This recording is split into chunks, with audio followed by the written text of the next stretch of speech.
So here we are, the first Saturday where college football is pretty much non-existent, other than the Army-Navy game, which I'm going to give you a free pick on in just a moment. College basketball rules from this point forward. Now, we're going to have about 743 college bowl games here over the next 4 weeks until we get to the Final Four in college football. Okay, I'm being facetious. We're only going to have 432 college bowl games coming up. The problem is, if you're a football fan, and yes, we have NFL still in the waning weeks of the season. Try to say that 3 times quickly, right? You've got football still to keep you going. But these college bowl games, if you're waiting for them, I've got news for you. Don't.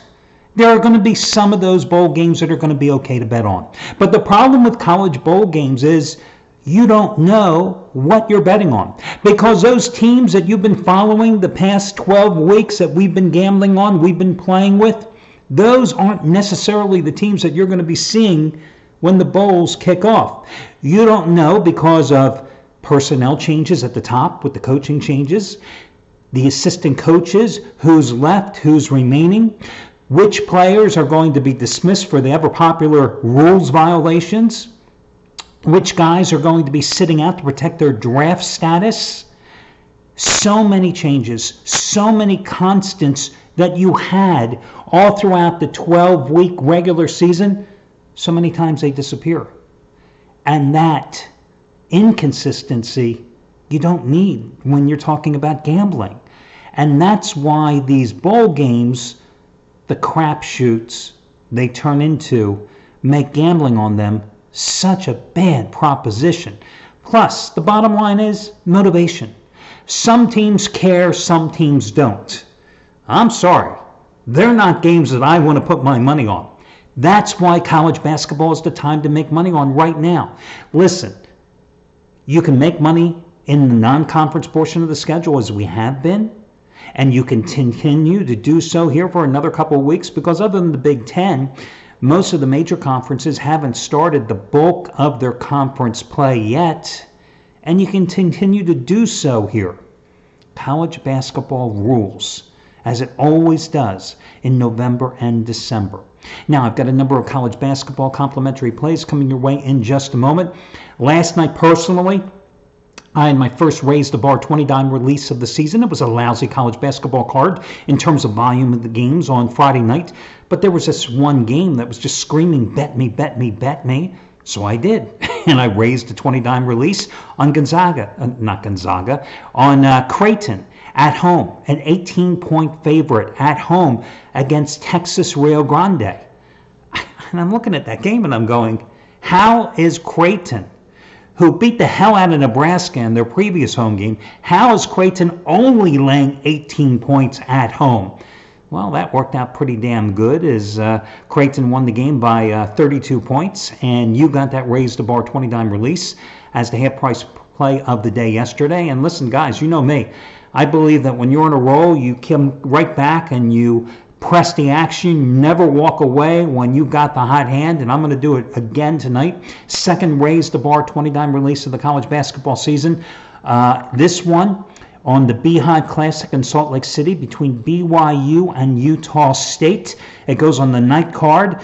You get it for the half-price play of the day once more by using coupon code RAISE, R-A-I-S-E. Now, in terms of the college football game today, and again, I'm going to get to my breakdown on it. Mitchell Newman has the big play today on it here at the site, and geez, he's been kind of hot. Not only going for winning day number 22 out of 35, but his 10th 100-dime release since his site debut, and going for 100-dime winner number 8 out of 10 overall. And Army-Navy, his last 100-dime release happened to be Virginia, outright over Virginia Tech 2 Fridays ago. Not a bad call, since Virginia had lost the previous 15 games in that series, and the Cavaliers won the game outright. You get it for over half price off by using coupon code Mitch, his first name, M-I-T-C-H. Repeat after me. No, we won't do that Mickey Mouse song. I've done it too many times over the years. Okay, let's get to your complimentary plays here. First of all, let's talk about the football game. So, matter of fact, I should have checked what the damn line is in that game, and I will do so as we are talking here, or at least I'm talking and you're listening, because if you're talking on this one-way video report, we've got some major issues here. Do you not think so? I like Navy. in triple revenge here, minus the points.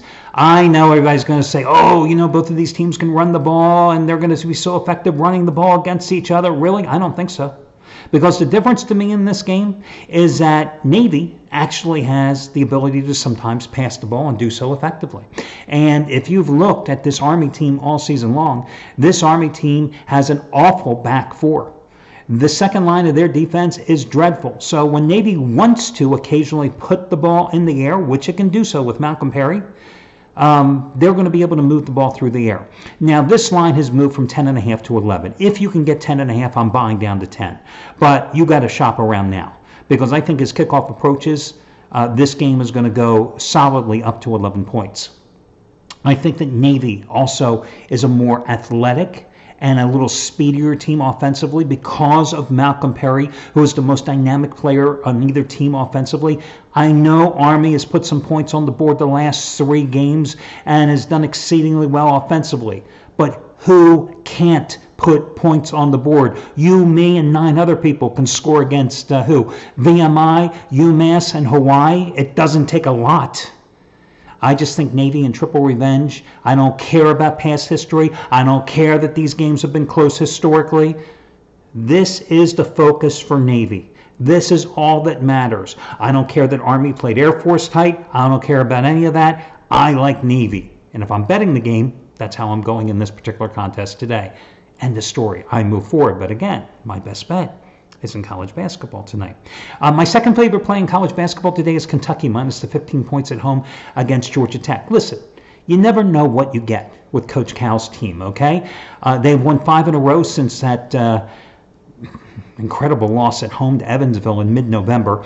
This is their final home game before a very difficult 3-game stretch coming up for them, where they first face Utah and Ohio State on the road and then return home to face Louisville 10 days from now. Yeah, the days of paying cupcakes for Coach Cal, it's quickly coming to a close, so you better win this final tune-up against Georgia Tech, a Tech team that's coming off the worst home loss in program history in like 15, 17 years, because they were blasted by Syracuse last Saturday, 97-62. And if it sounds bad, let me tell you, it was even worse than that final score indicated. Their leading scorer, Michael DeVoe, only had 7 points on 2 for 12 shooting. He came into that game averaging like 21.5 points. The problem with Georgia Tech right now is their point guard, Jose Alvarado, who was their leading scorer last year. He has missed 4 straight games because of an ankle injury, and he's going to remain out today. Georgia Tech is not a high-powered offensive team. They only average about 70 points a game. When I look at KenPom.com, Kentucky is the 7th-ranked team in the nation. Georgia Tech is down there at 93. And again, they're minus their starting point guard. When I look at KenPom.com, one of the most important things I look in terms of my handicapping tools when I'm analyzing a game, in my research, I look at KenPom at the adjusted offensive and defensive efficiency ratings for each team, which is the points per possession. 100 possessions, offensively scored and defensively allowed. And then I do the differential between the two teams. To give you an example, and it's, again, just one component of my handicapping tool bag, let's say. Last night, for example, when Creighton was laying 18 points against Texas Rio Grande, the line was 18, the differential was 21 in favor of Creighton. Well, today that differential is right there at 14.9 for Kentucky laying 15. Not as a real decisive number, but again, it's good enough for me. One thing that does worry me a little here is another one of those tool bag elements that I use at KenPom.com is the strength of schedule, non-conference play. Kentucky's strength of schedule, they haven't really played anybody. Again, all cupcakes for Coach Cal's team. Out of 363 Division I teams, their strength of schedule is 338, where Georgia Tech is actually 238. Still in the bottom second echelon, but a hell of a lot better than Kentucky. But again, Tech minus their starting point guard, Kentucky playing at home, a pretty cheap price at 15. I'm going to go ahead and lay it here with the Wildcats. The best game on the board today, it would be the marquee attraction. That would be Gonzaga and Arizona. A lot of people would just naturally say, you got to take Arizona because Arizona never loses at home. And there's a certain logic there. because this is an Arizona team that's gone 101-8 in its last 109 games at the McHale Center. A team that has gone 61-1 in its last 62 games in non-conference action in Tucson. A team that has won each of its 2 previous games at home over the last decade against Gonzaga. Well, streaks are meant to be broken. We see it all the time. And I think Gonzaga is the better play here. I also think it's very interesting to note that Gonzaga was a 3-point underdog early this morning. Now that line's moved to 2.5.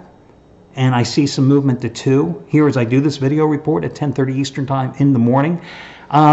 This is a Gonzaga team that, went to the Bahamas and beat Oregon before losing to Michigan. Its only loss of the season. Beat Washington last week, so it's already 2-0 against Pac-12 teams, right? Matter of fact, they beat a hell of a lot of Pac-12 teams. I was doing my research. They have won 8 consecutive games against Pac-12 opponents over the past few years. They have won 10 consecutive true road games, not neutral court games, true road games. That's the longest such winning streak in the nation. Remember their first road game this season? They went to Texas A&M and won by 30 points over the Aggies. Gonzaga has a big home game on Wednesday night against North Carolina. They're not looking ahead of this game. This Arizona team wasn't any good last year. They're a freshman-laden team this year. I think Gonzaga, with the way Mark Hugh has reloaded this team with grad transfers, with incoming freshmen, it's a talented team, a tall team. I think that this is a team with Killian Tilly now back in action after missing the first 5 games of the season and playing very well. In the Washington game, he had 15 points, 5 rebounds, 6 assists, and 4 steals. And that game was in Washington, by the way. And Gonzaga came up with it. And this is also a Gonzaga team that is very strong on the boards where Arizona is not. So again, I like Gonzaga in this game. One NBA play for you tonight, because there's an NBA team here tonight that fits in the perfect model for one of my top handicapping scenarios. You've got the Miami Heat coming off a tough loss at home last night to the LA Lakers, a game in which they had a double-digit lead, then fell down by double digits, then rallied in the fourth quarter, and then lost in heartbreaking fashion.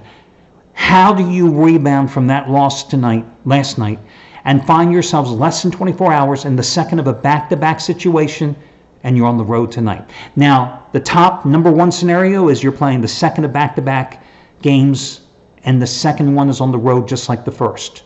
Well, hey, last night they were at home. Tonight they're on the road. Not the ideal situation, but when you factor in that last night they played LeBron and they played the Lakers and they played and they lost in a heartbreaking fashion, yeah, I'll lay the 8 points with the red-hot Dallas Mavericks at home in this one, a game that was 7.5 earlier today. Dallas has been idle since coming back from beating Detroit in Mexico City on Wednesday. This is only their second game, I think, since last Saturday. Well rested. I'll lay the points with Dallas in that one. So again, the free plays, like Navy in college football. In college basketball, I like Gonzaga and then Kentucky. I would rank them that way. And in the NBA, I love the Dallas Mavericks tonight. So that'll do it for Saturday. I wish you well, guys. I'll talk to you again tomorrow.